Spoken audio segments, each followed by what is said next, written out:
This medal represents what the country has always stood for: sacrifice. My name's on the back of it, but it doesn't mean it belongs to me. I'm just a caretaker. It didn't matter where you were from or who you were. We looked out for one another. I felt this is what a soldier's supposed to do, and I still feel that way. But this medal's not mine. It belongs to those kids who never grew up to be grandfathers. And I just hold it in trust. In 1861, as the bitter struggle of the Civil War escalated, President Abraham Lincoln signed into law the creation of an award recognizing servicemen who would most distinguish themselves by their gallantry in action. Any nation, said the president, that does not honor its heroes will not long endure. At first, the Medal of Honor was intended only for Navy personnel, but soon after, a similar decoration was established for the Army. From its first presentation in 1863 through the creation of an Air Force medal a century later, and up until the present day, fewer than 3,500 Americans have been chosen to wear this hallowed emblem, many posthumously. But the medal's rarity stands in stark contrast to its meaning. For common to each of the 40 million Americans who have faced combat for their country is the capacity for selflessness and service to others that is most nobly embodied in this, our nation's highest military honor. I was working at a bowling alley. I ran the restaurant at a bowling alley, and we had a television, and there came a very short clip of the president putting the Medal of Honor on Roger Donlon. And he just, standing so tall and so straight. And now, because of the military people in my family, I was very aware of what the Medal of Honor was. And I thought, wow, when I grow up, I'd like to be a soldier like him. In World War II, when my older brothers were off, and my first prayer that I can remember uttering in seriousness was that I would someday have the privilege and be able to grow up and serve. I had a brother who served in Korea. All four of my brothers-in-law were World War II guys. One was killed. So those were my heroes, family. I was liberated from the German camp by the 11th Armored Division. This was something you never forget. So I made a promise. Lord help me, if I ever go to America, I'm gonna become a G.I. Joe. I grew up in a very small town and developed an appreciation of service to country. In a small town like that, every Flag Day, every 4th of July, Veterans Day, there was always a parade in town, and I was quite impressed with that as a child. In 1952, I got a letter in the mail that says, "Greetings, you've been selected by your friends and neighbors," and I was being drafted. I went kick hell out of my two friends, and then checked my neighbors, and none of them had done that. So if they ever do start the draft again, they got to change that letter. That was a terrible way to find out that I was going into service. I was drafted in 1950, and I was taught that when you got drafted, you had to go. It was your duty. I didn't even know where in the heck Korea was. We had been warned about the problem of Okinawa.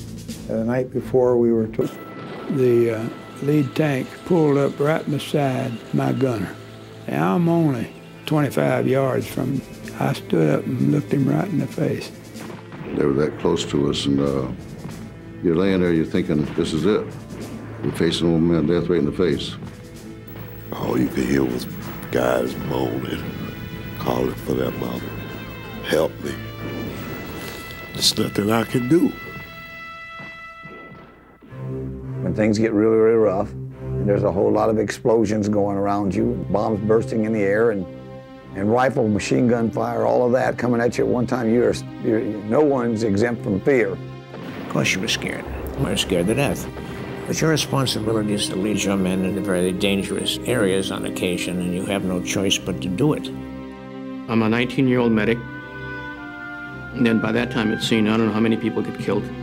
But I took an oath to myself to help others, because that's what I was, a medic. And they took, obviously, an oath to come back and save me, because we were there to take care of each other. What immediately came to mind was my little brother. It was just instinct. It's what I'd been taught. You don't leave your brother. And I went and got him. I made a decision to make a wheels-up landing, crash close enough to his airplane, and pull him out of the cockpit. Somebody yelled grenade, and I looked down and fell on it. I ran up and I said, "Come on, boy, let's get the hell out of here." I told the members of my squad to withdraw. In 4 hours, I knocked out 7 of those things. Picked up Captain Gormley in my arms and brought him back. I felt something had to be done. I didn't even think about it, just did it. Courage is not a lack of fear, which would be a lack of intelligence, but it's how you handle your fear. It's kind of like the guy that runs into a burning building. He's not really thinking of all that's going to happen to him if he does it. He just does it because it's part of who he is. I knew that if I died doing what I was doing, what better way to die? I mean, what better way for a soldier to die than to be saving the lives of his fellow soldiers? Next morning, we got everybody out, and I saw my first KIAs that were my men. And I remember thinking, I asked them to trust me, and I promised them I'd bring them home. Those 10 guys did, but I didn't. But I also learned that as a young officer, if you have the opportunity, the burden and the privilege to look a young man in the eye and ask him to go do something, and they know what you're asking them to do in all likelihood means they're not coming back.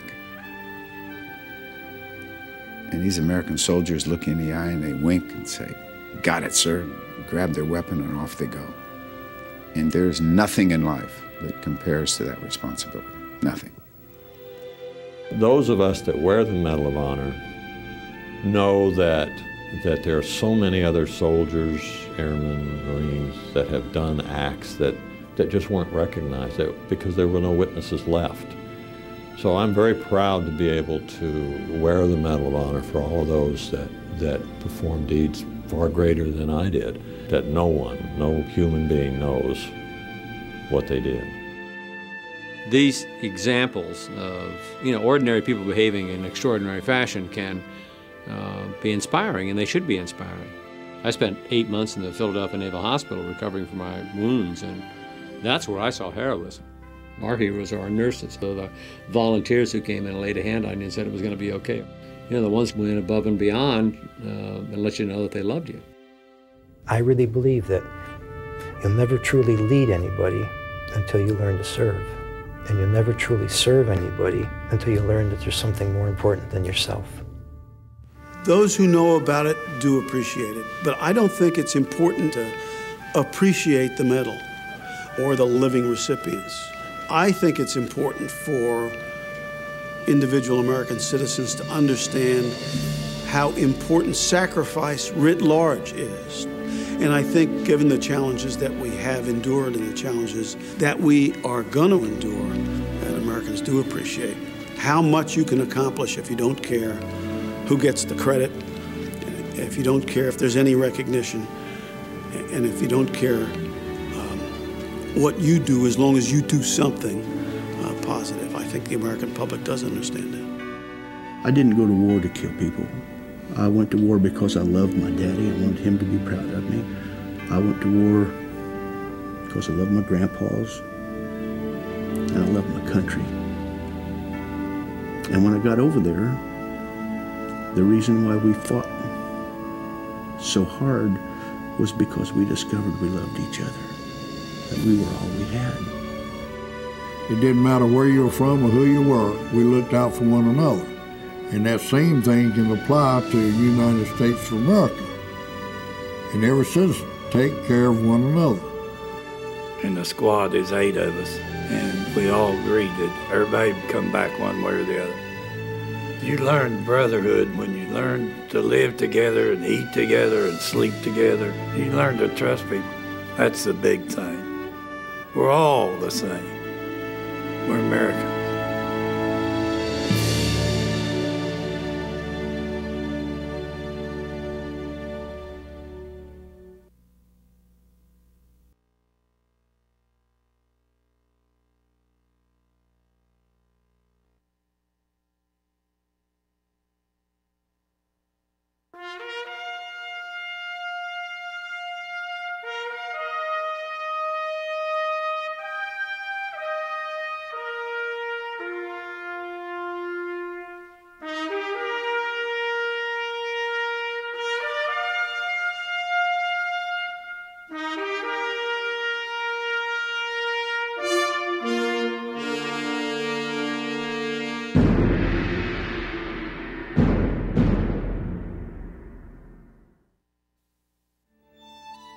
I was born in Roseland, Illinois, which is now a suburb of Chicago.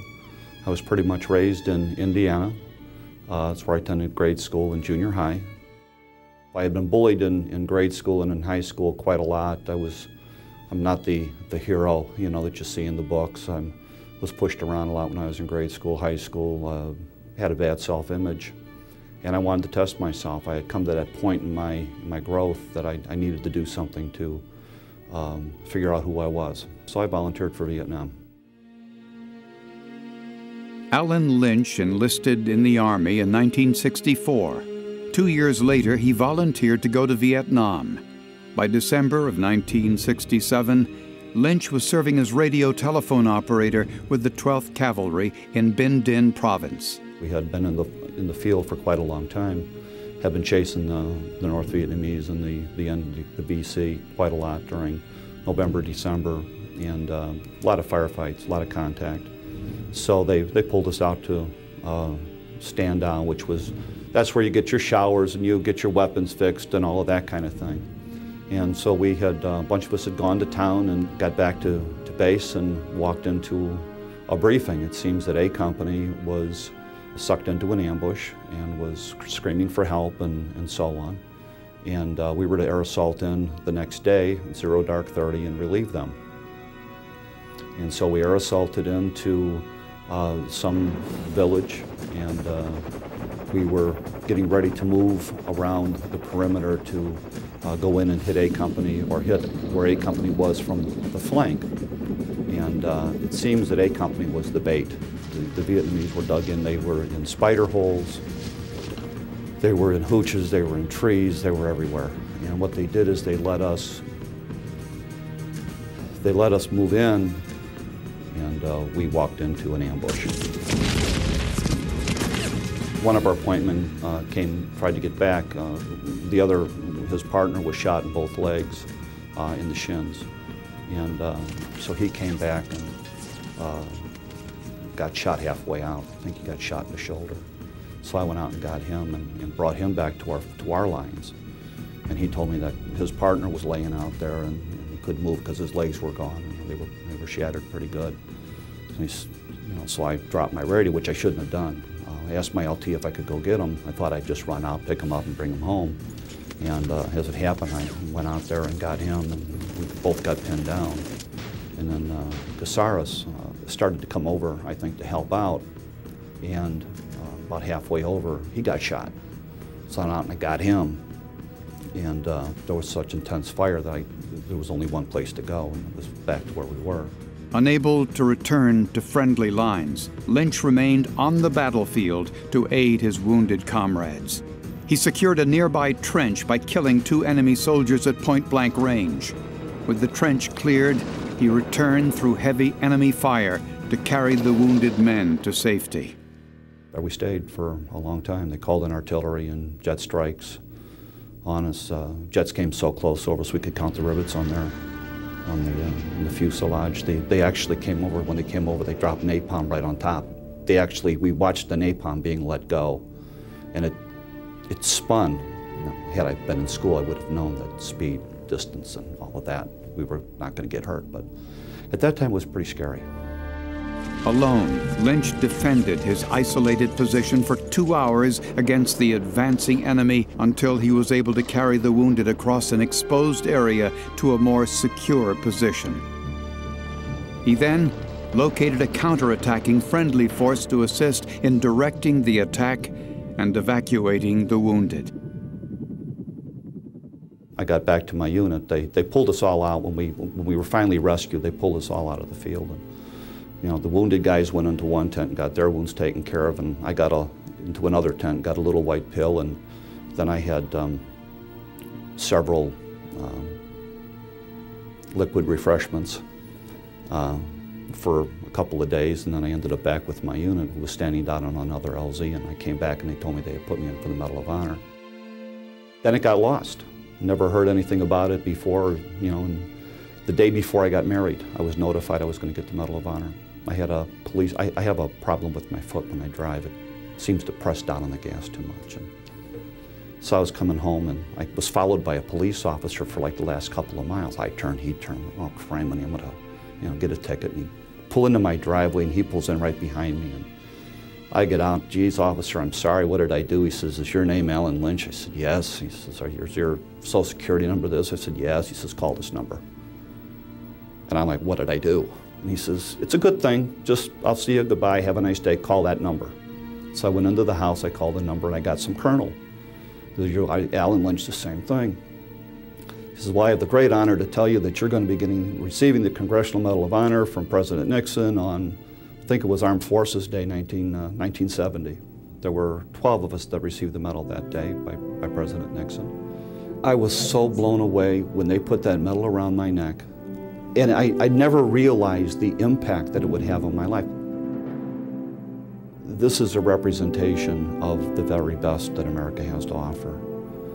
We are given the tremendous honor and privilege of representing the thousands upon thousands of men and women who have served our country, who did wonderful, marvelous, heroic things and never got recognized.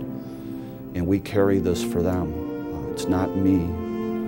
It's not what I did, it's what they did, and that wasn't recognized. And I think it's a tremendous responsibility, it's a tremendous honor to do this.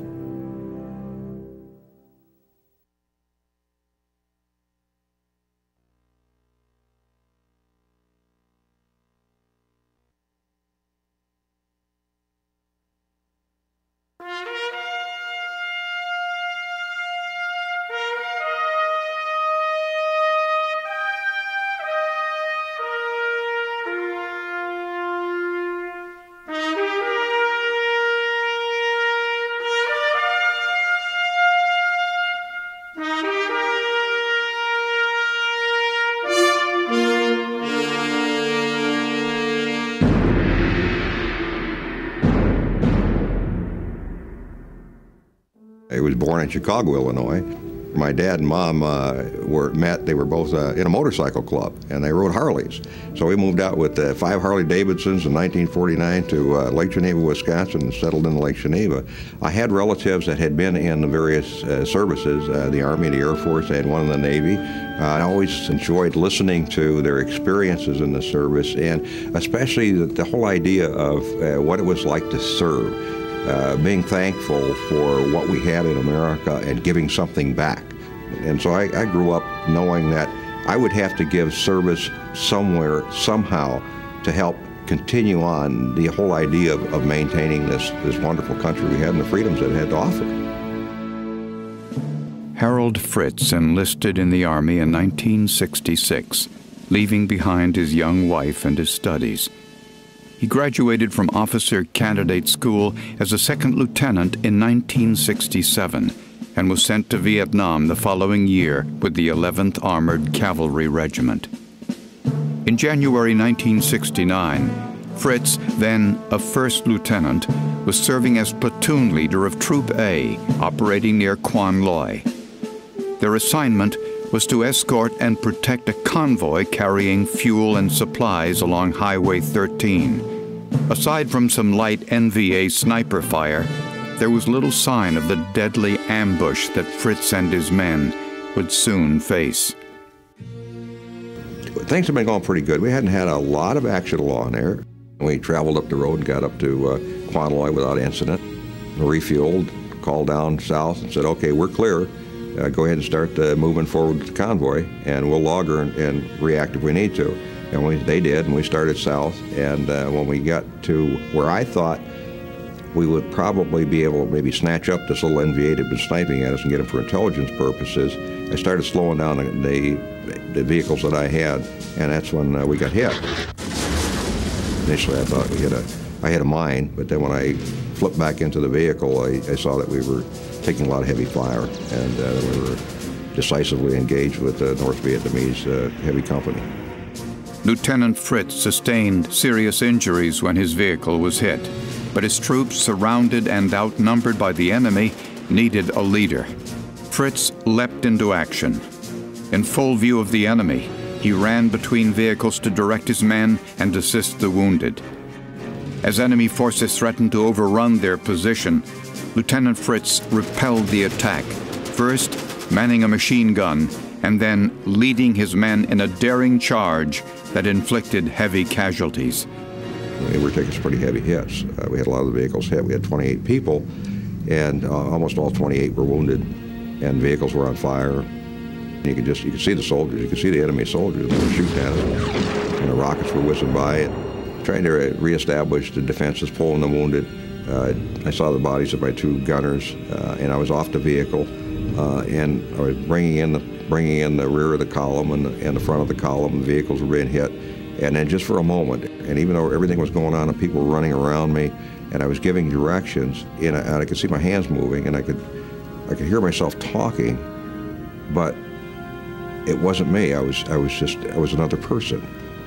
I saw bullets, and they just seemed to be floating by. I mean, just in slow motion, and it was just as if I was there, but I wasn't there. I was watching this, and then I just snapped back again. There I was back in the middle of a firefight.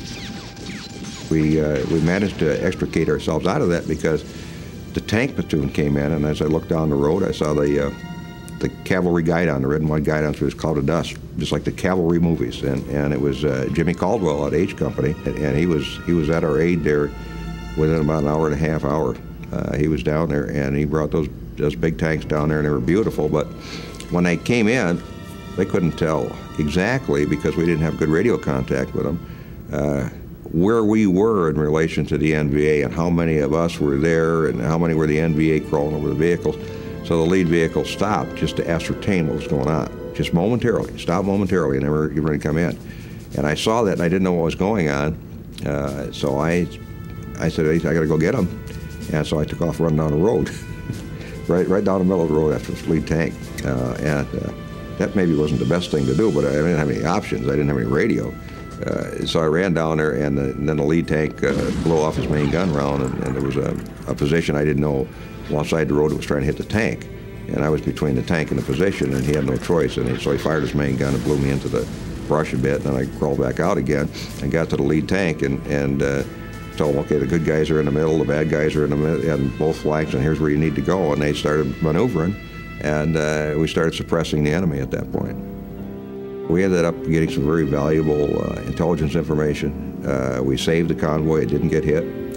They would have decimated the gasoline trucks, and the North Vietnamese found that we were a little tougher force than they thought to reckon with. My wife gave me an engraved lighter and an engraved watch that I carried with me while I was in Vietnam to remind me of, her love for me and the need to get back to her. One of the troopers handed me my old lighter that my wife had given me, and it had been in my left breast pocket, and it took a rifle round right in the lighter. And the lighter not been there, it probably would have hit me in the heart and killed me. I'm not advocating smoking, don't get me wrong, but had I not been a smoker at that particular point in time, maybe I wouldn't be here to tell the story. Leadership in a situation like an ambush is something that if you're doing what you're supposed to be doing, you don't have time to think about yourself. I was a 24-year-old lieutenant, and I was one of the older people over there. Most of my troops were 18, 19, and 20 years old. You're the person they're going to look to for leadership. People on the ground have more experience, been in country longer, but you're the leader. You're the one they're going to look at. And so you've got to give them the example for them to follow, not to fear. Being selected for that particular award, Medal of Honor, is it's just overwhelming. At first, it's disbelief. This is impossible. It's not an award that you go after. It's not. You don't become a winner. You're a recipient. Somebody saw that what I did was they felt was appropriate for a recommendation, and I feel very humble and proud to be a recipient. But again, that's just something that causes me to say, I've got to represent well those that this represents. It's that simple.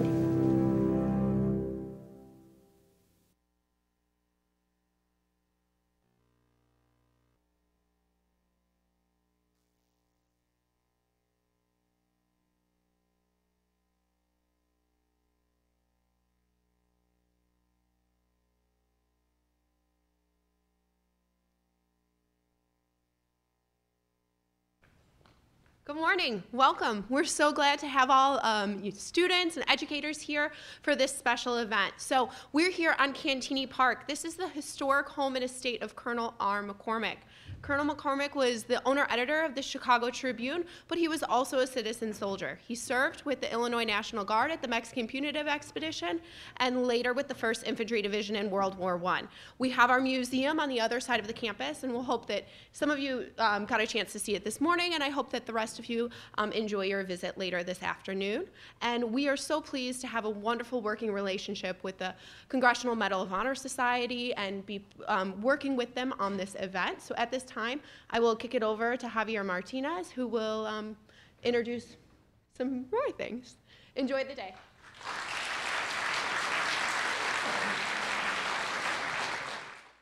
Good morning. My name is Javier Martinez. I'm a high school teacher at Canelan High School in Maple Park. I'm also a curriculum trainer for the Medal of Honor Society's Character Education Program. I want to welcome our students here today, and I hope you guys realize the significance of today. This is the first time we've done this here. Hopefully it'll become an annual thing. Teachers, hopefully you'll be able to take some things back to your classroom to continue the character education I know you're already doing. So welcome to Cantigny, welcome to the first and hopefully annual Student Forum with the Medal of Honor Society and Foundation. I'd like to take a moment to recognize and introduce our guests of honor. I'll step out of the way here. Lieutenant Colonel, U.S. Army retired, Hal Fritz.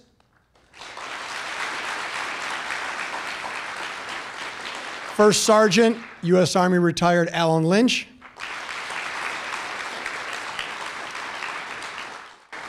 And our Vice President of Education, Kathy Metcalf. Students in the room, you've got a unique opportunity. There are 71 living recipients of the Medal of Honor. You get a chance to ask them questions. Please take advantage of this unique and amazing opportunity. Do not be shy. They want to hear your questions. Good? Good? All right. If you would please silence your phones if you haven't already done so. Take a moment and check that. And if I could get my singers to please come up, and would everyone please rise for the national anthem.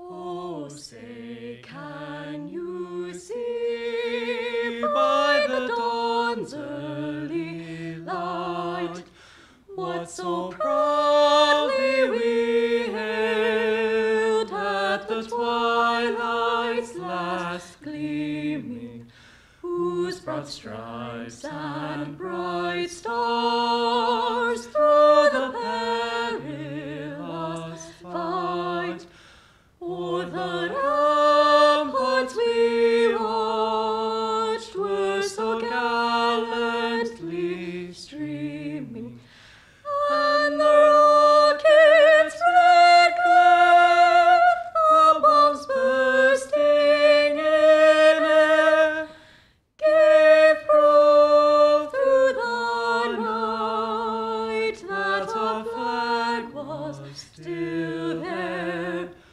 Oh, say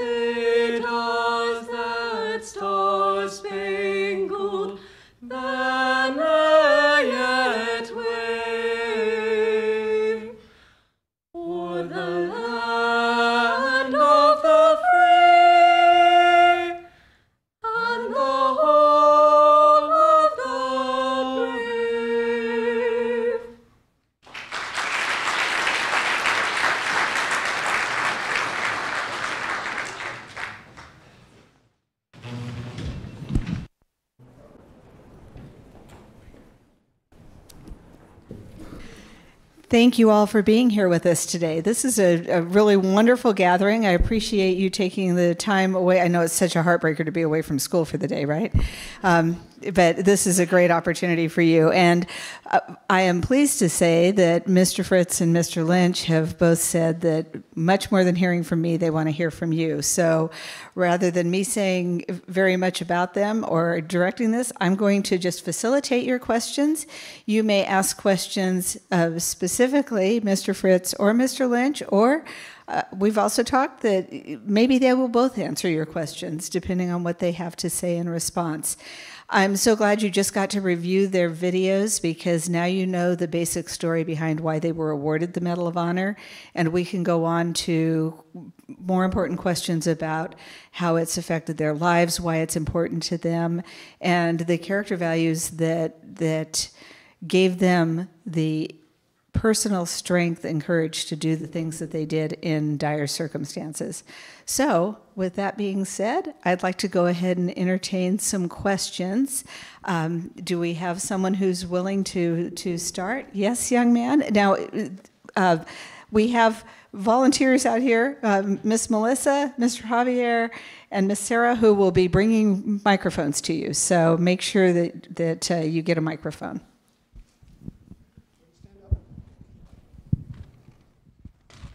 What would you advise youth today to join the military? What's your advice today to students who might want to join the military? Have a really good sense of humor. Really good. That's a great answer. Do we have another question? Yes, ma'am.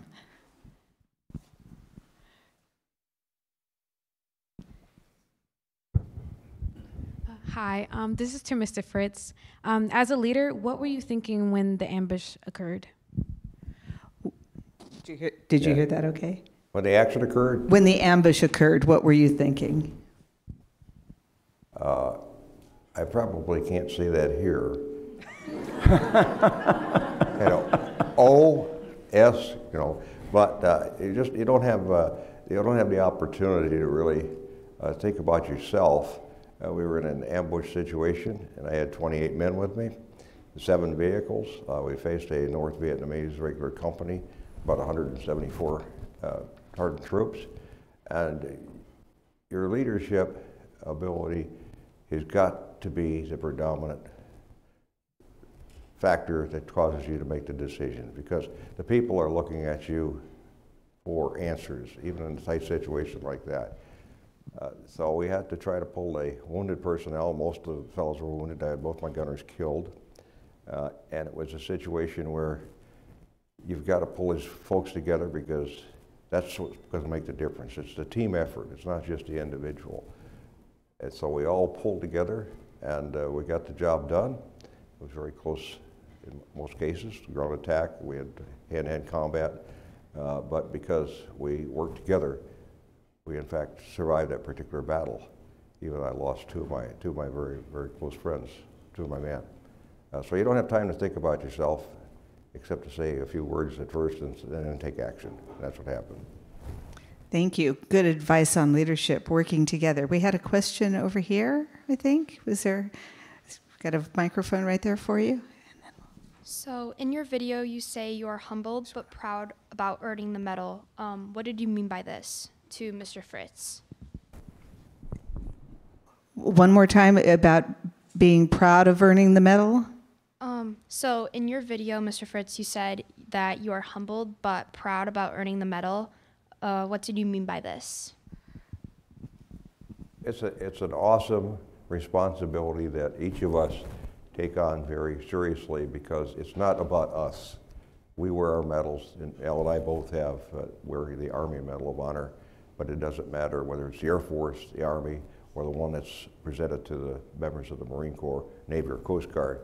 We're messengers. This medal belongs to all those that served and all those that sacrificed. And you are the messenger to carry that message to America, that it means sacrifice.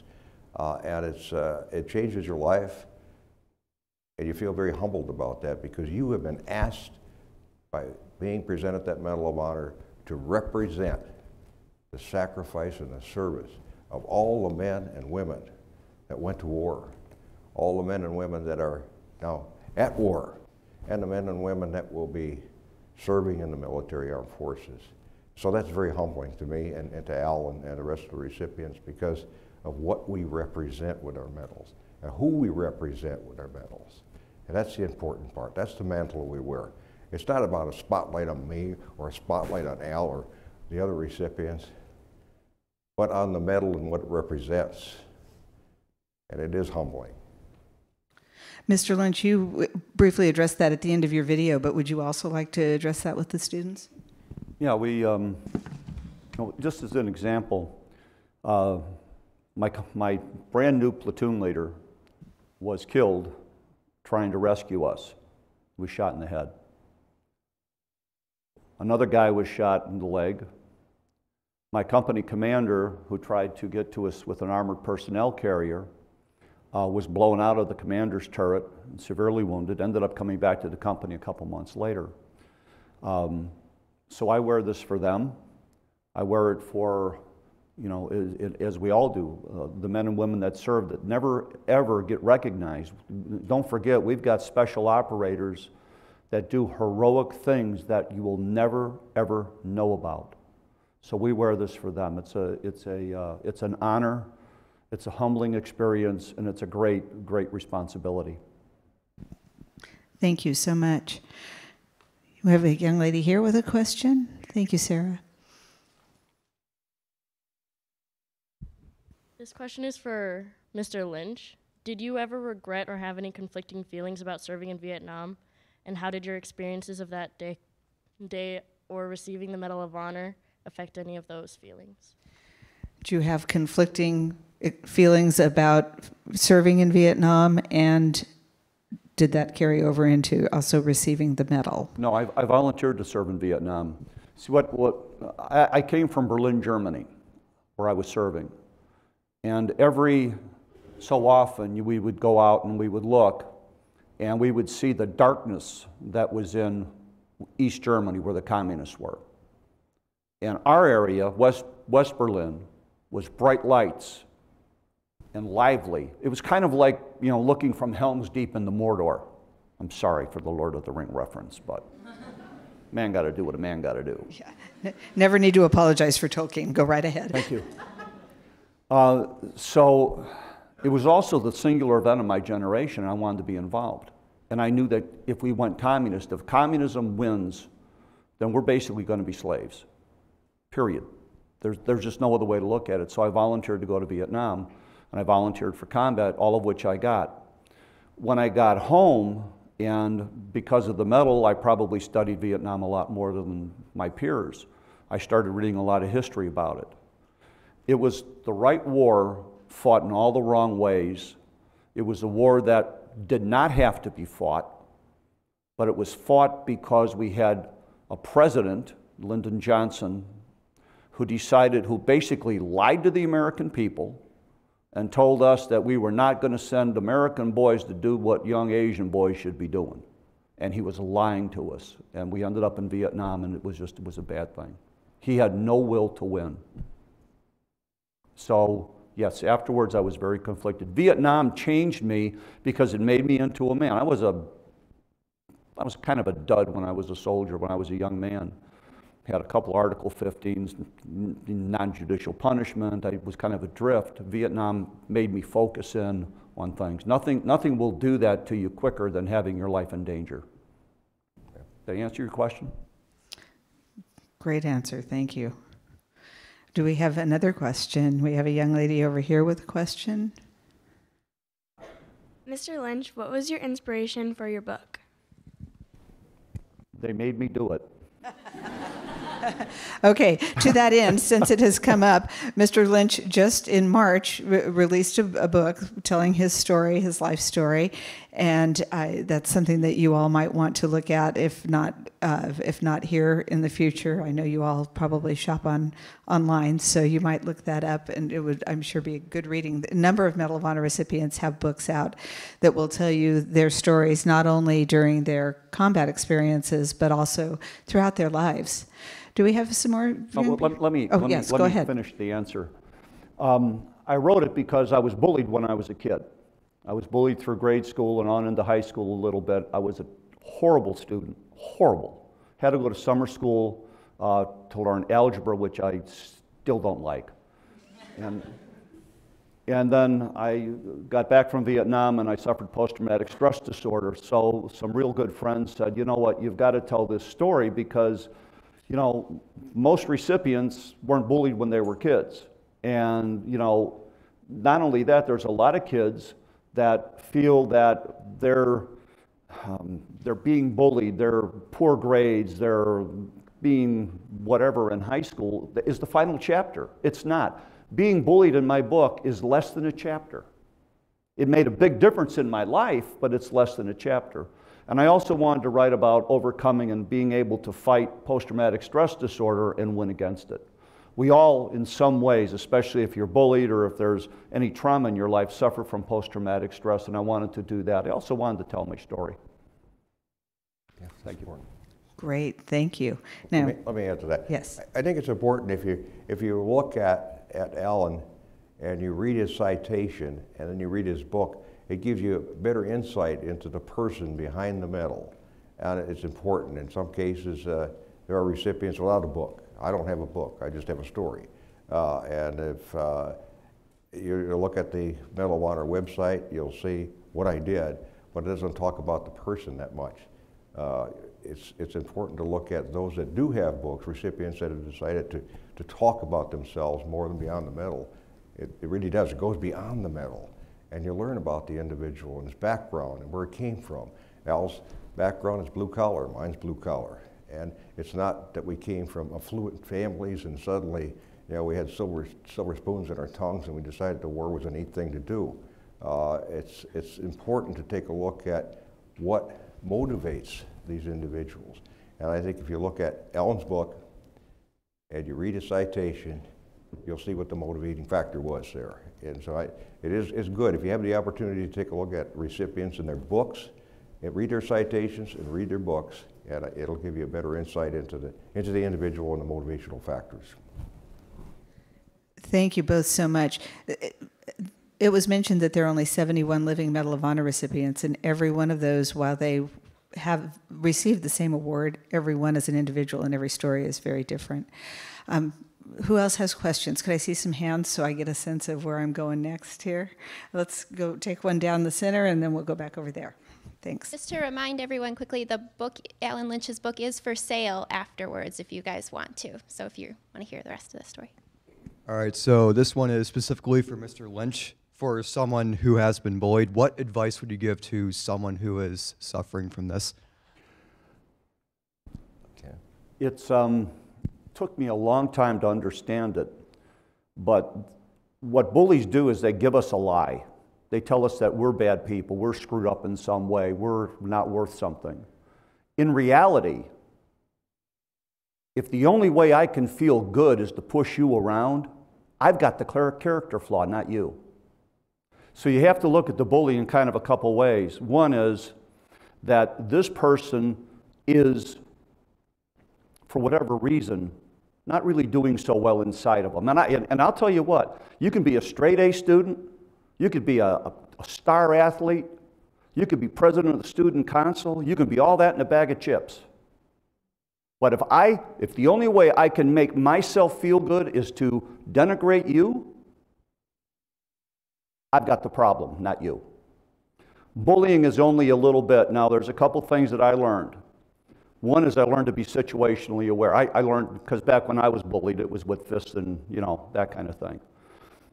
You know, wasn't a, you know, I don't like you on a cell phone, which can be hurtful, I know, because I had a couple phone calls. The other thing is that you become situationally aware. I could spot my bullies from a mile away and know how to avoid them. Second thing was I learned to be comfortable in my own skin. I found I didn't need friends. And I became very comfortable being who I was. And that was by accident.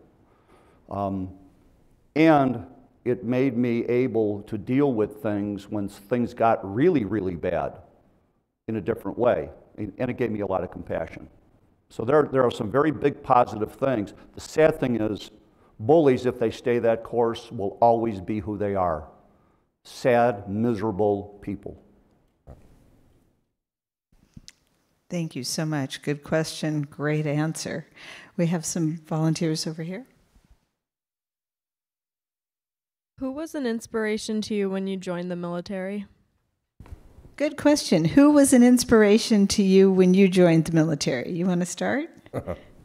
Did you have an inspiration? Well, to me, in my family, I had uncles that served in all the services except the Coast Guard. And they told me stories of their service, and that in itself was quite inspirational to me when I looked at what I could do to contribute to keeping this country free and to provide the element of participation that would be considered a contribution. And when I look at my career, my service career, and I look at the people that I've served with, initially it was my relatives that were the inspiration for me to join the service. Actually, I was drafted. I got a draft notice and I turned around and enlisted. So I came into the service as an enlisted man on the Officer Candidate School at Fort Knox, Kentucky, and I served the remainder of my 27 years as an officer, as a cavalry officer. But it all started back there when I listened to my uncles talk about their service in the Air Force and their service in World War II. I had an uncle that drove on the Burma Road. I had another one that was an infantryman. Another one was in the Marine Corps. And the pride they had in being able to say they contributed. They paid what was necessary to provide the freedom for the present and the future generations in America. And to me that says, you've got to do something, buddy. You've got to do something. And even though I received a draft notice, I could have stayed in as an enlisted man for the short term and gotten out. But then I talked to my wife from Fort Knox, and I had a chance to go to OCS. And what happened in that case, there was an officer that I felt was not being the officer that the Army should have in terms of leading men in Vietnam. And I thought that I could provide what was necessary to do good leadership in Vietnam and combat. So I knew I was going one way or the other. So I went to OCS and I made this pledge. When I went to OCS, and so I get through this course, I'll never use my position as an officer to step over my enlisted men for personal gain. And I held to that for 27 and a half years because I was proud of that. And I stood up even when sometimes I'd have to take a licking for my men. I stood up because that was my job. And that all goes back to what my uncles were telling me about their service in the various services. And I think that plays a major role in your glide path in terms of what you're going to do and how you're going to do it in your future. Joining the service during combat time is certainly, whether you join it voluntarily or involuntarily, you're going to be facing risks. But when you look at that in retrospect, you say, at least I did my part, a small part, in helping preserve freedom for those that are currently here in the future, especially for my children and grandchildren, and for all Americans. And I think that's so important. And that's what drove me. It was my relatives that served. Al? My dad used to wake me up to Reveille every morning 5:30 when he got up. In my house, when my dad got up, everybody got up. It was a traditional 1950s, Mom stayed home, Dad worked, and when my dad got up, come into my room, whistle Reveille. And he told me stories about being in the service during World War II. Now, he never left the States. He had bleeding ulcers, but he trained dogs at an Air Force base down in Florida. But just the stories, and then the stories of my two uncles that were in the Navy, that all kind of motivated me. That's just what we did as a family. It was like, you serve your country. You live here, you have to give something to your country. Nothing here is, you're not, we like to think that we're entitled to things. We're not. Got news. Half the other world, the rest of the world, doesn't go on this entitlement stuff that we do here. So I was raised that you have to earn your way in, and doing that is being in the military. That's my dad. I'm done. No, that was great. Thank you both so much. Notice the focus on service and on giving back. I mean, these are two people who gave tremendously during war, but we're talking an attitude of service. May I see some more volunteer hands here? Let's go over here, and then we'll go back over there. This is for both. What is one leadership lesson you'd like today's students to learn? One leadership lesson you'd like today's students to learn. No. Give it to the other guy. Oh, I see how this works. There's two major leadership principles that I learned in the military. Look out for the welfare of your people and accomplish your task, your mission. And I think those are two very important lessons because everything else stems from that.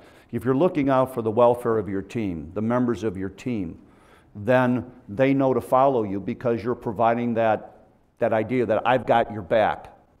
And then accomplishing the mission. How do you do that? What do you do? How can you use your team to accomplish that mission? Whatever that task may be, whether it's working on a school project or working on something bigger than that. That's important. Yeah. Well, I think if you look at it from my perspective, everybody in this room, every individual in this room has that spark of heroism in their breasts. It's the situation that comes up that causes it to burst into a flame.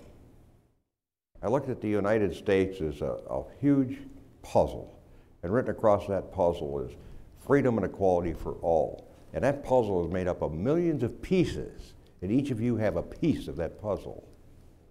And without your piece, without your contribution, that puzzle is not filled. It doesn't matter what you contribute, but the fact that you do contribute. And what makes the difference? You hear stories about heroes and people in the civilian communities that save lives. And what's the difference between a hero and a coward? About 2 seconds. That's when each of you sees a situation that you can change. And it may be a very dangerous situation, a burning car, somebody laying on a sidewalk, somebody attacking somebody else, a burning house. You can make a difference. You either embrace that danger and do what you can, or turn around and walk away. And each one of you has that spark of heroism in your bodies. It's just what's going to cause that to ignite into a huge flame, where you reach out and you help somebody. You provide that helping hand in an emergency. And we've got Citizens Honors program where we honor many of the citizens across the United States that have done something heroic. We had an individual in Pekin, Illinois, 70-some years old. And I had a 19-year-old individual that was mentally unstable rush into the library where this individual was teaching a class of chess, young people. And he had 2 knives. And he was intended to bring harm to that group that this individual was teaching chess to. He was an Army veteran, 74 years old, about 74. And he rushed forward, grabbed the guy, give the students that he was teaching, the young people, time to get out of there. And he inflicted pain on himself. He got cut, but he subdued the individual. He didn't have to do that. He could have tried to rush the students out and said, the heck with it. The young boy that was about 12 years old, skinnier than that tripod in the middle of the room. And the house next door was on fire. And what had happened, a distraught individual had locked his girlfriend and baby in the bathroom of the house and set the house on fire. He rushed over there. I mean, this little guy was just skinnier than a rail. And the guy blocked the door. He tried to get in, the guy threw him back. He knocked the guy out of the way. Got in and unlocked the bathroom and saved the woman and her child. He was about 12 years old. So it's not always somebody that's in the military or somebody that's had military training. It's the average citizen of this country that can make a difference in situations like that. And you are the individuals. When you get up in the morning and look in the mirror, you're the other guy or the other gal. People say, let the other guy do it, let the other gal do it. You're that other guy, you're that other gal. You can make a difference. You truly can. So it's up to you. And fortunately, for most of us, our crises don't involve burning buildings and potential criminals, but sometimes the hardest thing we have to do is to stand up in the face of that bully, help somebody who doesn't have the courage to stand up for him or herself, or perhaps report somebody who you know is cheating on a test. You know, a lot of us were raised with the don't be a tattletale thing. Well, sometimes it takes a lot of courage to make sure that the right thing's done for everybody else. And that fits too in this citizen honors thing, you know, doing the right thing. Thank you both so much. We had somebody over here with a question. Thank you. This is for Mr. Lynch. What were your thoughts when you decided to volunteer for Vietnam? Well, it was the event of my generation, and being in high school and being bullied, even though I was in the Army for a couple years, I wanted to get that stink of being a coward off me. So we're better, in my goofy little mind, we're better than in combat. It'll either make or break me. Well, it made me. But yeah, that's kind of what I was thinking. It was kind of a complicated thing. I wanted to be involved in it. I needed to be involved in it for one reason, but I also needed to be involved in it on a very selfish level because I needed to prove to myself that I was capable. You have to challenge yourself. Thank you. We have another volunteer. Thank you. Hi, I'd like to direct this question towards both of these people. How can we as young Americans develop our morality and ethics? One more time, how can you as young Americans develop our morality and ethics? Develop morality and ethics. This should take you the rest of the day. Well, funny you should ask. Years ago, I was doing a lot of things I shouldn't have been doing. And it was all me. A lot of people would want to blame it on post-traumatic stress, and I'm responsible for myself. I was making those choices. I decided that I needed to change. And so I accepted a motto of others, not self. So I try to put other people first. And I'm not a doormat, but I try to put other people first. And then I came across by accident the perfect thing for me to follow, and it's called the Rotary four-way test of the things we think, say, and do. And it goes like this. Is it the truth? I don't lie. I'm not going to be mean. I might suggest you go to a different barber. But I'm not going to be mean to you, but I'm not going to lie to you.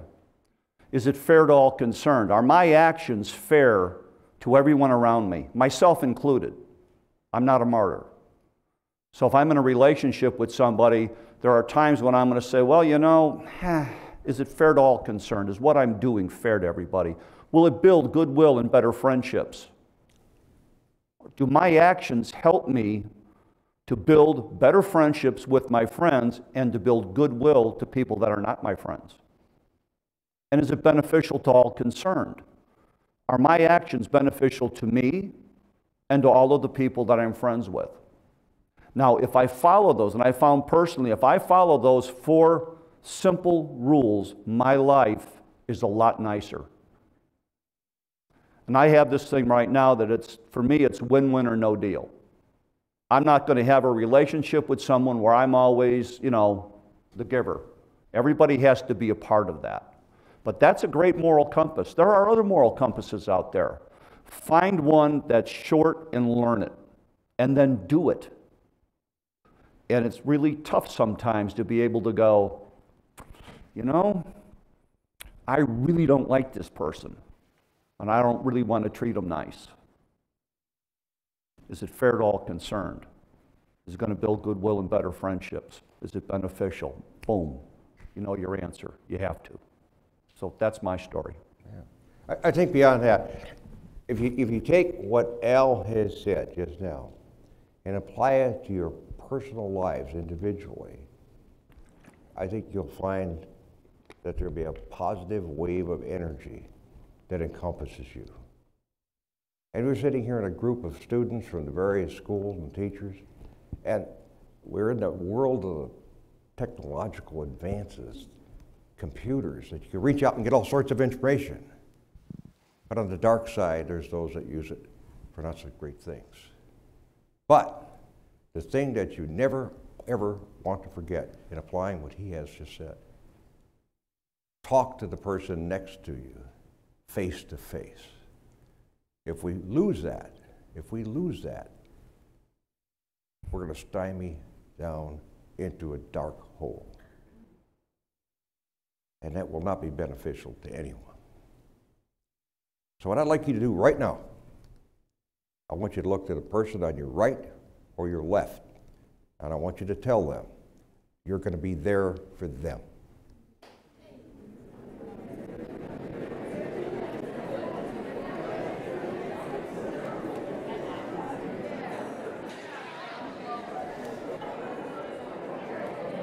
There it goes. See, it works. It works. And just keep what Al said in mind as you go through your daily lives. And you'll find that when you give, there'll be something to be given to you. And it just makes us so much stronger, so much better as a community, as a country. Don't be afraid to extend your hand out. Say it's not for me, but it's for you. Wow. I hope some of you are taking notes today. Now, just for your information, we are live streaming this forum today, and it will also be archived and on the Medal of Honor post. So if you find yourself down the road thinking, what was it they said about leadership or about morality, you can go back and watch this again later and hear yourself ask questions and get some great answers again. We have some more volunteers over here. You want to go ahead and get somebody, and then... Thank you. In your guys' opinion, was the Vietnam War inevitable? Was it inevitable? I think, well, we kind of addressed that already, but... Historically, it wasn't inevitable. There were some decisions made as far back as President Franklin Roosevelt about Vietnam that put us on that track, but every president had the ability to get out. Every one of them, and they didn't. You know, let me add to that. You know, in our lifetime, in my lifetime, I'm 75 years young. I don't say old, I say young. And Al's about 25 young. You know, he and I will not see the end of armed conflict in our lifetime because there are too many people out there that want to do it, that want to knock countries down, knock their knees. But wouldn't it be great? Wouldn't it be tremendously fantastic if, out of this group of young people, you could develop a relationship with an adversary that may be an adversary from another country, what have you, where instead of looking at each other through bomb sights and gun sights and drones, armed drones, you could sit across the table and peaceably resolve the differences. Then we could take all that money, all that funding that we're spending to go to war and put it to uses that are more positive. We won't be sending America's sons and daughters to combat to die, but let's use that to find the cure for cancer, dementia, other positive things, education. I really believe in my heart that in this group of young people, there's that capability, there's that potential that this could happen in your lifetime. It's not easy to do, and it won't be an easy road to travel. But if you can accomplish that, that would be a wonderful, wonderful, wonderful thing for not only this country, but the globe, the world. And it's not easy to do. But the youth in this room right here, every one of you have that capability. Think about that. Think about that. If you could be part of that effort to end war, wouldn't that be great? I leave that with you.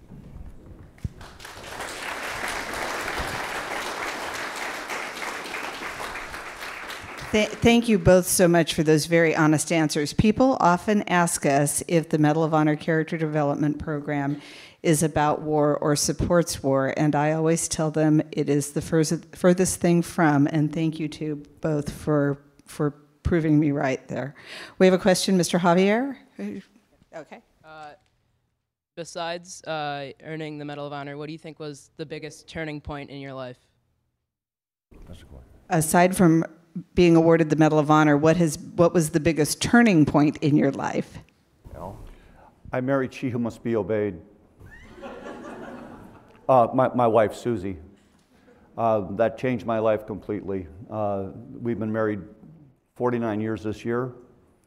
Having this commitment to each other has made my life, even in the worst of times, to have a partner that we stuck with each other through thick and thin, it's just made my life amazing.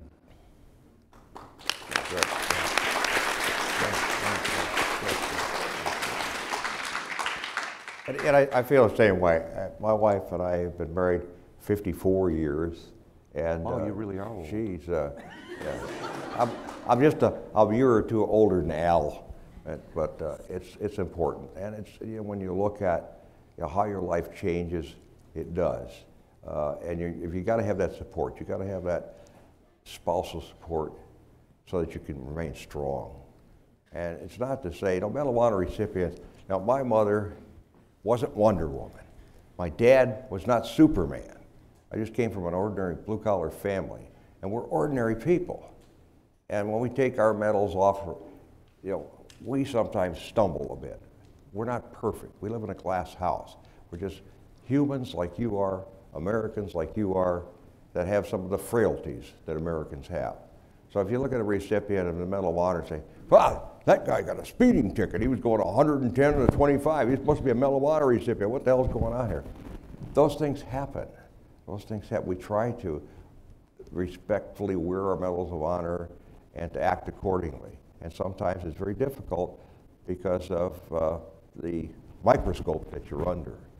And we're very proud and humble that we have this, but without the spouses to give us that support, that sometimes would be even more difficult than it is. And it's not difficult representing those that have sacrificed, but sometimes it's very difficult to walk that straight and narrow line that everybody expects you to walk. So you've got a spouse there that says, hey, you're swaying a little bit, get back on course. So it does make a difference. Thank you so much. We have some questions over here. Microphone over here. Go ahead and stand up. Oh, we got one over here, Javier, and then we'll come back there. Thank you. Hello. What values did you feel that are diminished by today's society that might be addressed by service in the military? What values have been diminished by today's society, but that might be addressed by the military? Discipline. I love the military because it gave me a sense of discipline. Initially, I didn't like it so much. You know, when the drill sergeant walks in the barracks, and in my day, he would pick up a garbage can and throw it down the middle of the squad bay floor and start tipping over bunks as he walked through. So there was a lot of discipline. But the idea that, you know, I'm part of something bigger than myself, and I need to discipline myself to accomplish a mission, there's a lot of stuff that goes into that. Counting on people from all different walks of life, all different races, all different nationalities, all different locations in the country. When I was in basic training, we had a barracks with no rooms, just 2 squad bays, you know, on 2 floors. No privacy in the washroom. There weren't any stalls that we could go into. It was just all out for, you know, everybody to see. But we all learned to work together as a team. And I don't think you get that out here. I think there's a lot of people that want to keep us divided, not only racially, but socially and every other way, because that's how they get their powers, by keeping us divided. So the military taught me we're all people. May come from different religions, different walks of life, but we're all people with the same basic wants, needs, and desires, and we can all work together if we have to. And we do have to. You have to work together. You can't separate yourself out anymore.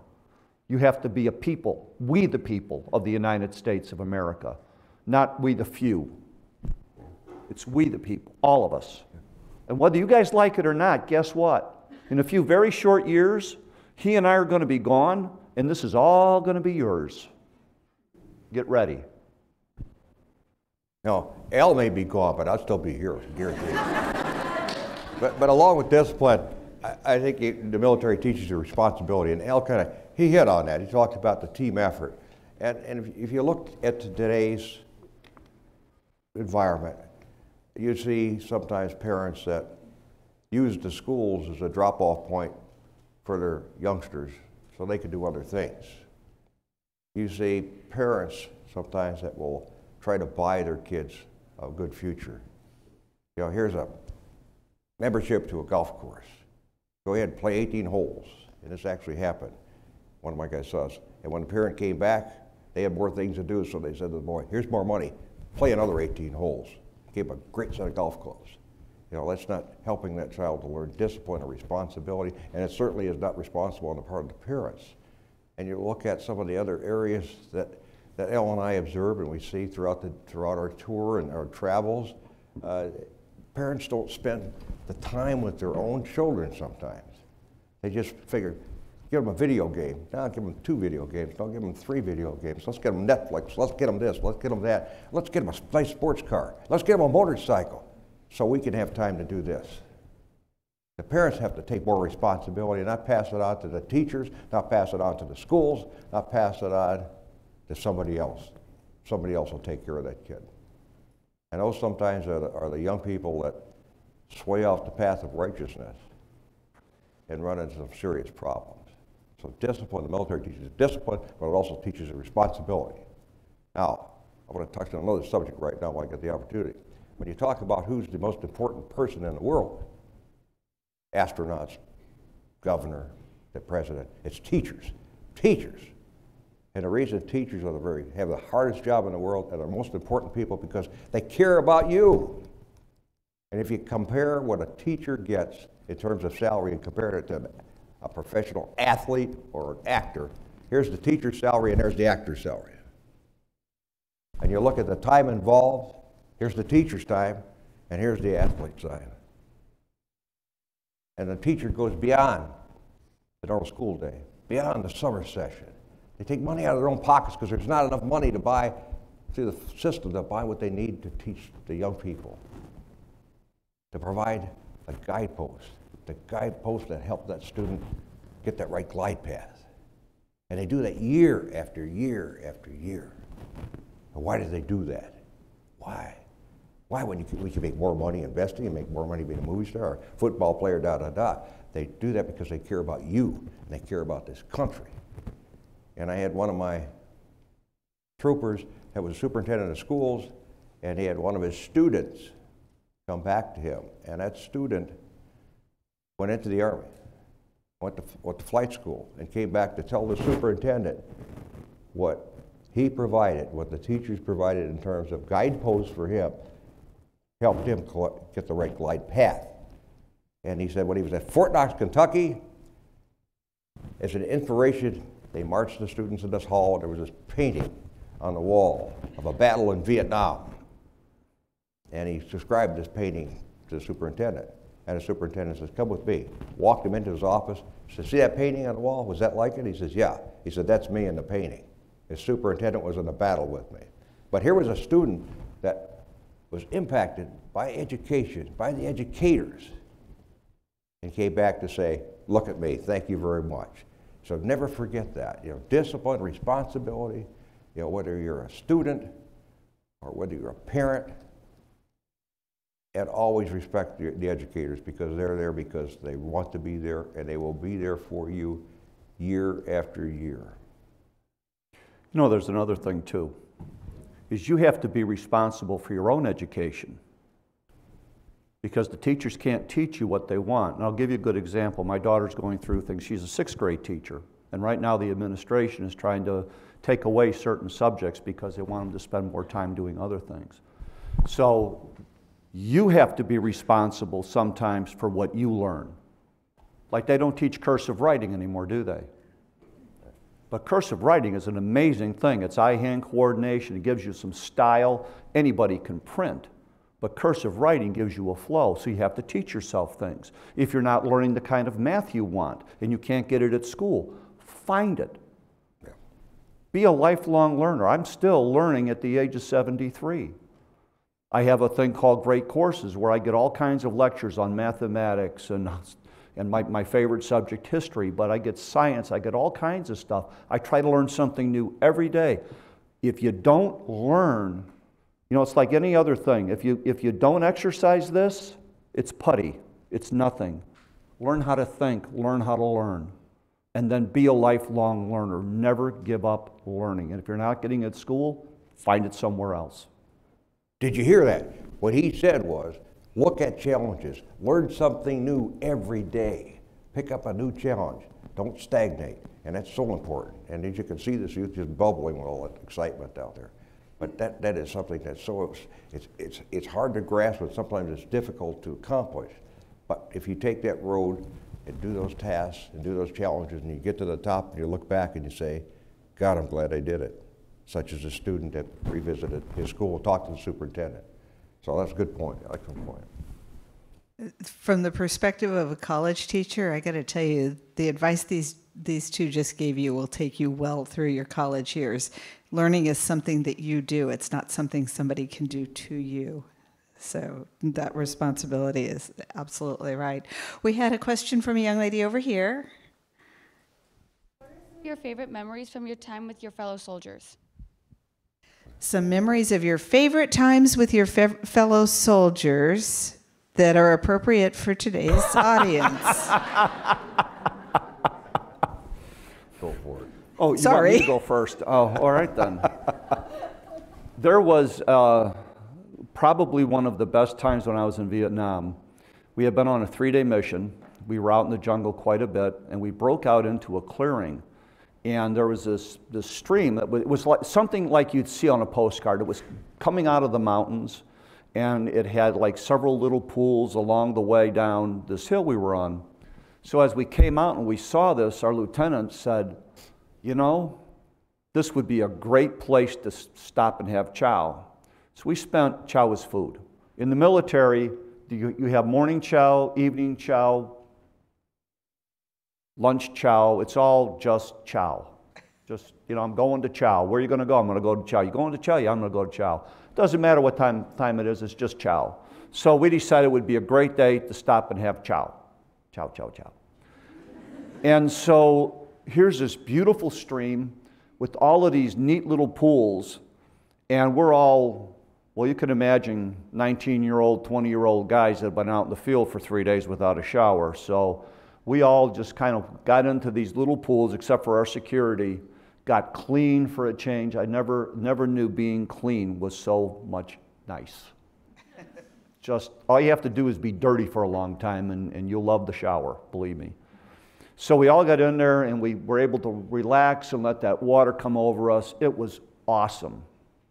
And that was probably one of the best times we had. It was just it was almost like we were just a bunch of guys having fun. And the war was gone for a while. Hal? Well, we were at a night defensive position. Actually, it was one that we occupied both during the day and night. And I was the acting troop commander of a recon troop. And I wanted to bring something out, and I did, for the troops to use, which was a portable latrine. Kind of like the ones you see here, but a little more remote. And we had it set up for the troops to use it, and it was kind of bring some of the stuff we see at home here in the field instead of just digging a hole in the ground. And I was using that latrine one afternoon, and we had some F4 Phantoms that used to always give us air-to-ground support. And we were kind of on this little knoll, and I was in the latrine, and one of my friends in the jet aircraft went like this and then hit the afterburners and went boom. And with that latrine tumbled down the hillside to the bottom of the hill with me in it. And I came out of that thing, I just crawled out of that thing, and I looked up the hill, and my troops were looking down at me, just knowing that I would really be irritated about that, because I was covered with all sorts of not so nice stuff. And I looked up at them and I said, I bet you think this is damn funny, don't you?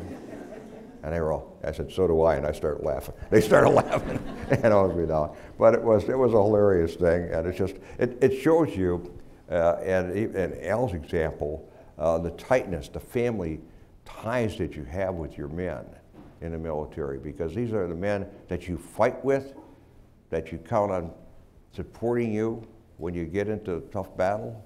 And these are the men that have families like you, and you get to know the strengths and the weaknesses. And you got a bond, that's a bond. Unless you've been in the military, it's hard to understand, because you keep in touch with those people long after you get out of the military, because that was your family. And in Vietnam, that was a very close family. And we certainly, in that incident, my case, you know, they thought it was funny, and I did too, and it just, you know, one of those things that happened, but it was kind of hilarious. And you enjoy those moments, those moments of happiness, joy, when you're not taking incoming fire from mortars, or you're not getting RPGs, rocket-propelled grenades, you don't have the enemy shooting at you. And you get those breaks every once in a while, and you take full advantage of it. And the other thing is, you know, the meal's the same thing. You know, people talk about, what was your favorite MRE, meal ready to eat? Now, a lot of the troops didn't like it. I like the ham and lima beans. Yeah. Some of the troops that didn't like it, they'd throw it at the Vietnamese, and the Vietnamese would throw them back. But I like it. A little hot sauce on that stuff, man, really great stuff. You get to be a super cook. But that's it. Okay.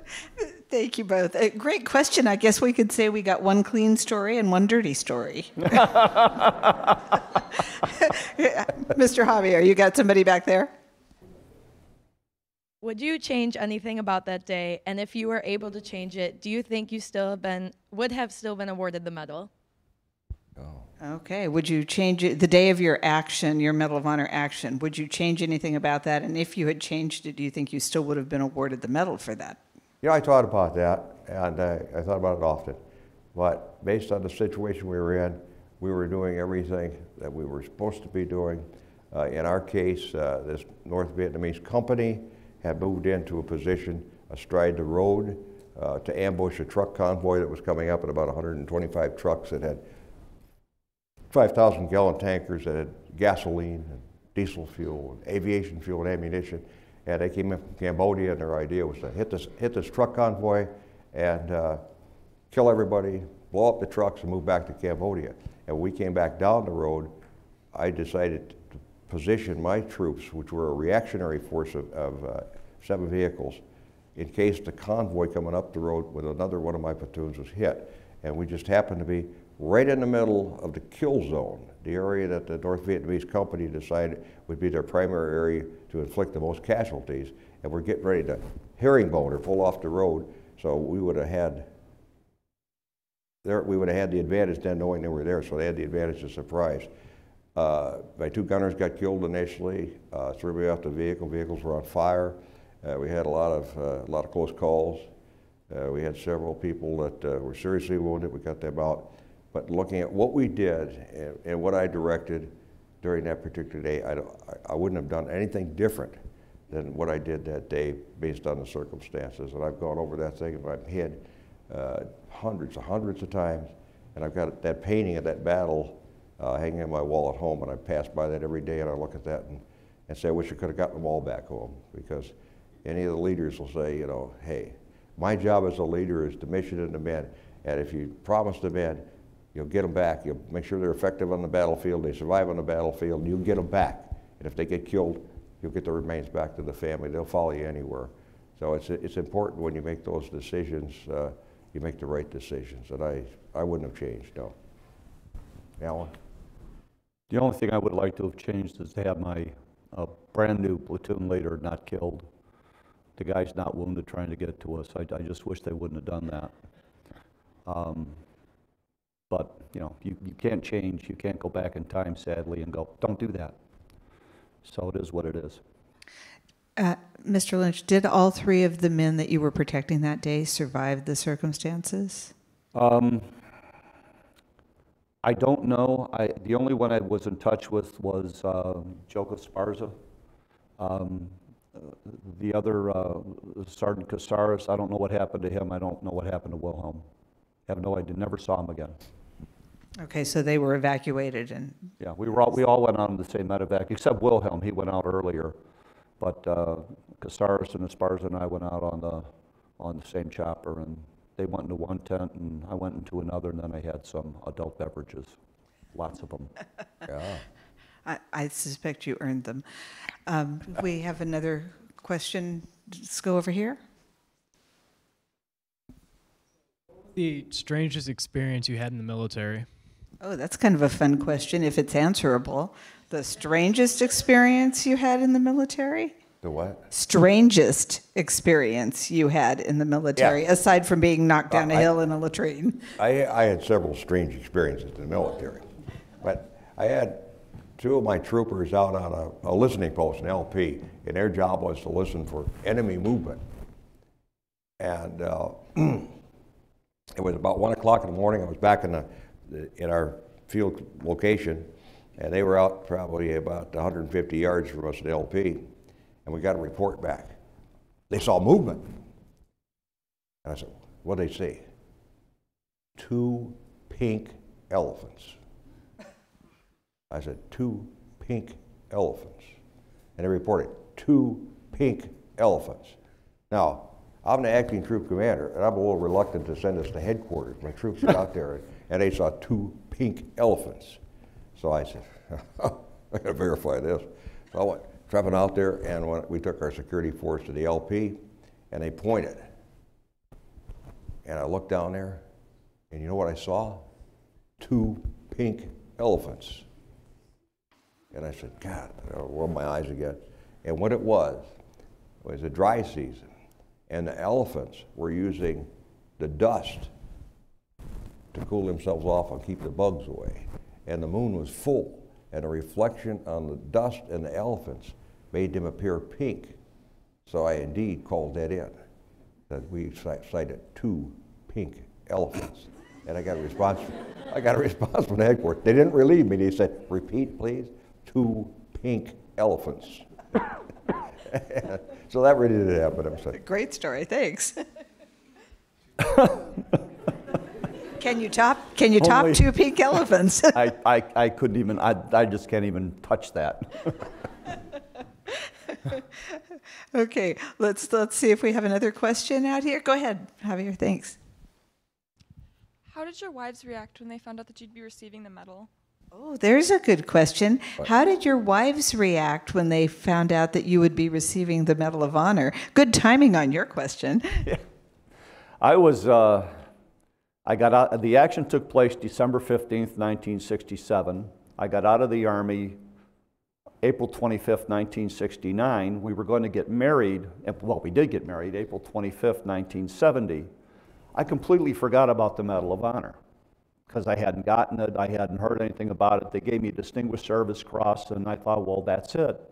The day before we got married, I was driving home a little fast, and there was this S-curve in Dalton where I lived. I took it before I went to Vietnam a whole lot faster because it was like 1 o'clock in the morning, but I thought, hey, it worked the first time. So I took this S-curve and I thought, I got away with it, and then I noticed a police officer following me, and he followed me all the way home.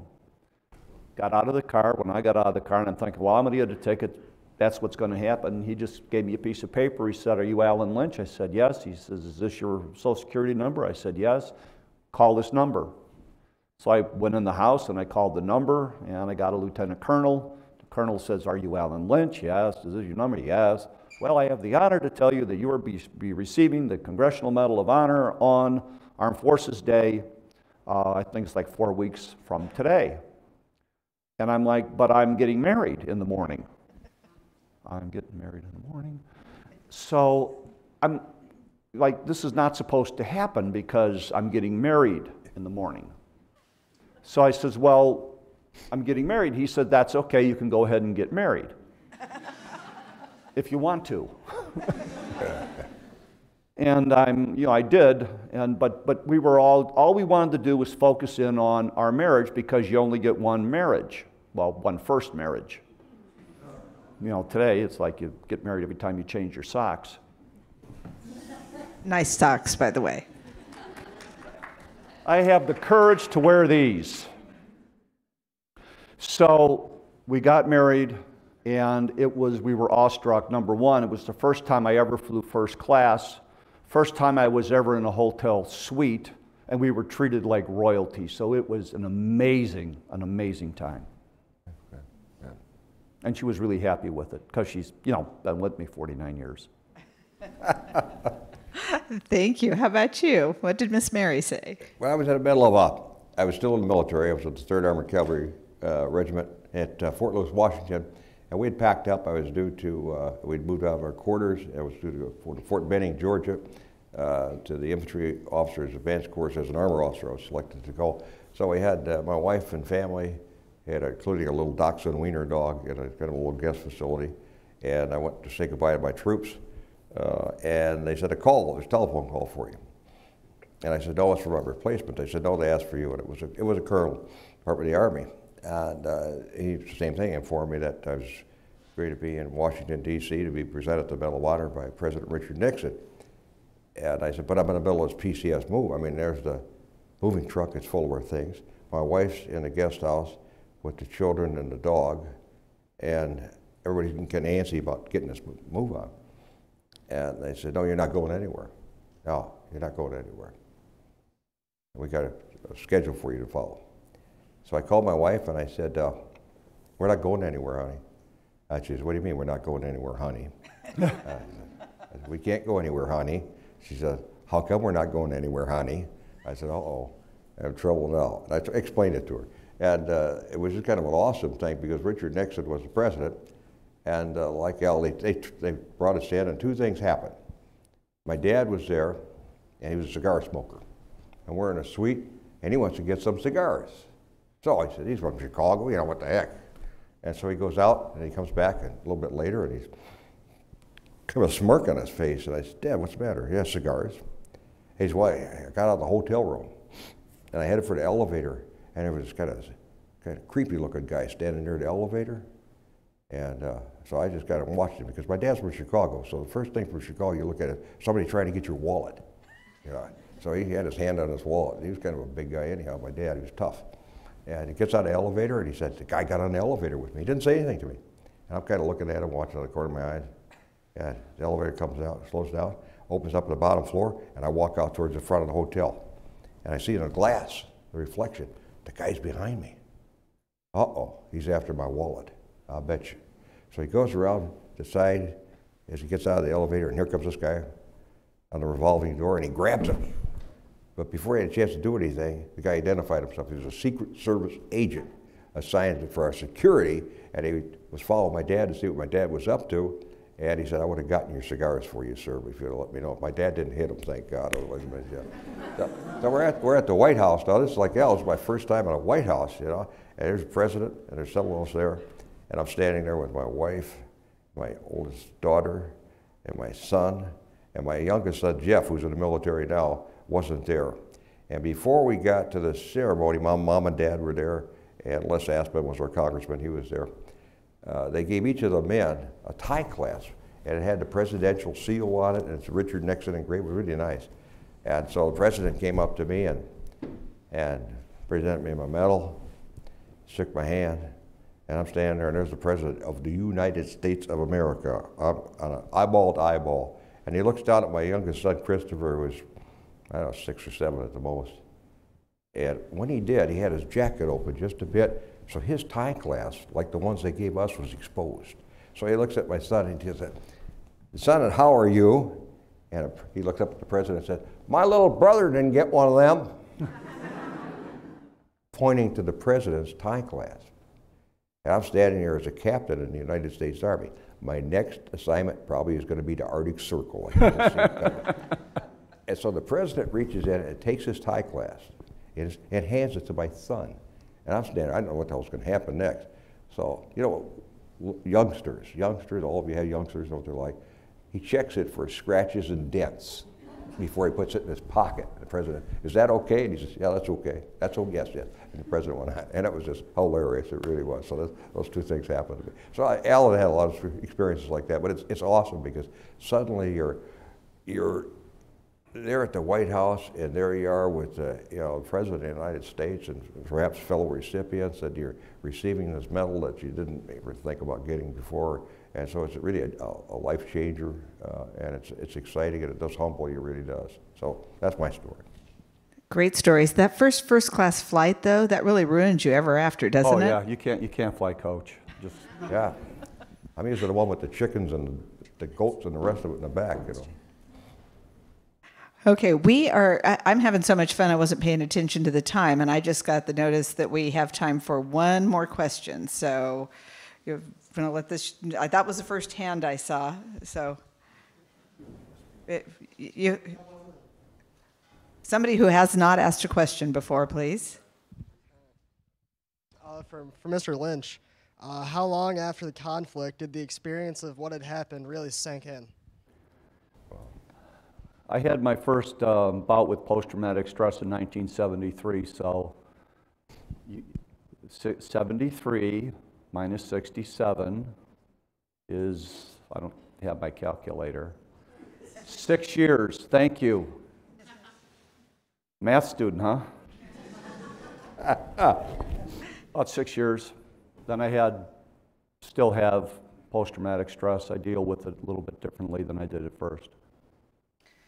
I want to point out that he did not say post-traumatic stress disorder. We're trying to drop the word disorder because I'm not. Are you keeping it? Oh, I'm keeping it. It just seems like... I fought that dragon. It's kind of like calling cancer the lollipop disease. Okay. But at the same time, it seems to me that I would expect that what you've been through, you would have post-traumatic stress. It seems like that would be a natural kind of thing. Definitely a disorder, because that ain't ordered. In how you deal with how it affects you. What I decided a long time ago, as I was going through it, and they started playing with the name and all that, it really irritated me, because it's like, if we make it sound nice, and that's that politically correct garbage. If we make everything sound nice, then it's not bad. Well, it is bad. And it's calling it post-traumatic stress to make it sound nice to me is like putting lipstick on a pig. To me, this thing is trying to kill me, it's trying to take everything I have, and I'm not going to let it, and it's my enemy, and I'm not going to give it a nice name just so it can feel good. And yes, I have humanized it. I think that's... I don't see it as a human. I mean, I'm not hallucinating it. Right. I think this is a great discussion, because this comes up a lot, and I know you work with veterans, you both work with veterans extensively, and you worked with veterans at the VA after you retired from the military as well. So this is something that is really important and near and dear to Medal of Honor recipients' hearts all the way across the board. That's a really great question, but I'm going to send you guys out there and suggest that, because I got the 2-minute warning and now we're in a question that we could talk about for 15 minutes, I think you all should do some research on that and consider the different perspectives on how you approach that question. I know my dad was called in by the VA. He was a World War II vet when he was 85 years old and tested to see if he had post-traumatic stress disorder. I'd say stress, I don't care. Yeah, well, you know what? I don't care what you call it. Told him to ask for back payments. Yeah. They said he had it. The psychologist left the room in tears and never came back. So evidently it was severe. This has been very interesting. I could sit up here and ask these guys questions all day, and I'm sure you could too. What time is it, Javier? It's about 11:10. Oh, we have 5 more minutes. Don't take my 5 minutes away. Let's have another question. Yes, young lady, just stand up and shout it out. Oh, I'm sorry, it's 11:20. I was corrected. Go ahead. Okay, one more. What was the biggest impact that receiving the Medal of Honor had on your life? Biggest impact the Medal of Honor had on your life? I was working in a factory making Vienna sausage for Libby McNeil and Libby. After I got this, I started to work for the Department of Veteran Affairs, and I've had a career in that. Probably the best thing that resulted from the medal was when I worked with the Illinois Attorney General's office. I worked only appeals of VA claims, and I won probably 95% of them because I'm really good at what I do. If my English teacher would have known, after giving me D's in English for 4 years, what I was doing, I was writing legal briefs and taking them to the Board of Veteran Appeals and representing veterans before the board, that would be the one thing that I would point to, because I was really good at it, and I would never have gotten there had it not been for this. So I was able to help a lot of veterans and get a few millions of dollars to them. Yeah. Great. What about you, Hal? I stayed in the military, and one of the reasons I felt it was my duty, because I went to the armor school as an instructor and the infantry school as an instructor, to pass on the lessons I learned from Vietnam to those officers and non-commissioned officers and enlisted personnel that were going into combat, because Vietnam was still active at the time. And to me, I had an obligation to do that, and hopefully it was able to save some lives, save some people, and get them back to their families. And it's so important. You know, when you look at the names on these monuments, Vietnam Wall, World War I, World War II, Civil War. I tell students, when you look at those names, they're not merely names that some engraver put on the wall that are meaningless.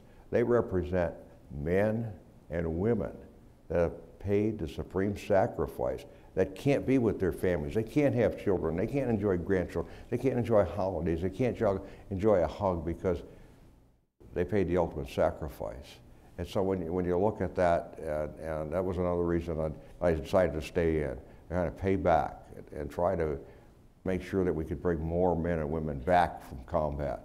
To me, it was a responsibility that I took very seriously. And again, I had this spousal support, and I think we were able to pass on some of the lessons learned that were helpful to men. I had a couple come back and talk to me. And it's just kind of a different approach, but it did change my life in terms of my dedication towards trying to help new troopers. I call everybody a trooper, doesn't matter what service they had. Going into the service at the National Training Center out in Fort Irwin, California, I got involved with that. And all those things were designed in my mind, and I helped to influence. Part of my contribution was to increase the survivability of men and women on the battlefield, along with their effectiveness, so we could get them back to their families. You know, you take a look at the people that are in Congress right now, and it's pretty easy to say, we'll submit 5,000 more troops to Afghanistan, or we're going to send more to Iraq, because they don't have a dog in the fight. They don't have a relative that's in the military. So to them, it's another bank account that they don't have to worry about. And that's something for you to think about. If you're in a position of responsibility and you have the task, the challenge, to look at commitment of troops, think about that. That's America's sons and daughters. And if you look around, if this entire group of students was deployed to Afghanistan, 1/3 of you won't come back. You'll be killed. That's a pretty serious commitment, isn't it? So if you're helping make that decision, think about that. Think about that. Thank you both so much. Stories of service, commitment, sacrifice, not just for the time in the service, in the military service, but for a lifetime. Thank you, gentlemen, so much for that. Thank you.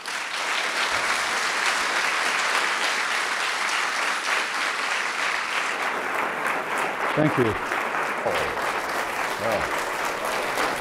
Our pleasure. Our pleasure.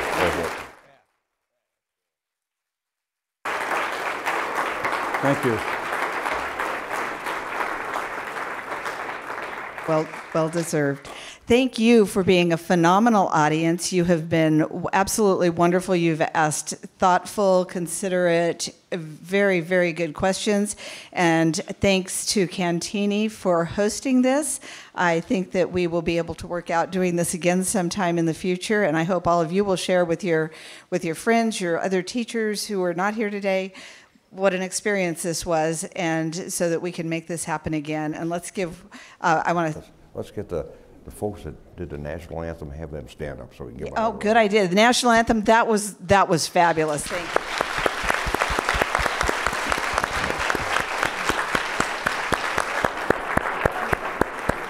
And I want to offer, he's not going to like this, but a special thank you to Mr. Javier Martinez for making all this work.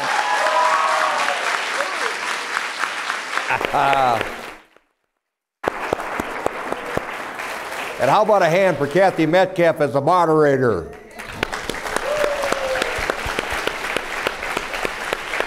Thank you. I I just got to tell you that I am so honored to be able to work with and for these gentlemen and the Medal of Honor Society and the Medal of Honor Foundation, that if anything that I can do to connect you with them, that to me is a service to this country, because the stories that you have to tell will make a difference in these lives. So thank you all so much. I think, do you have directions on how we're going from here? Thank you. To echo what Kathy said, thank you all. Teachers, thanks for bringing your students. Students, thanks for being a great audience. What we're going to do is we're going to kind of transition to lunch. Lunch is going to be in here. You've all brought your lunch. If you need to go get it off the buses, we'll cut you loose in a second to do that. What I'd like to do before all the groups take off is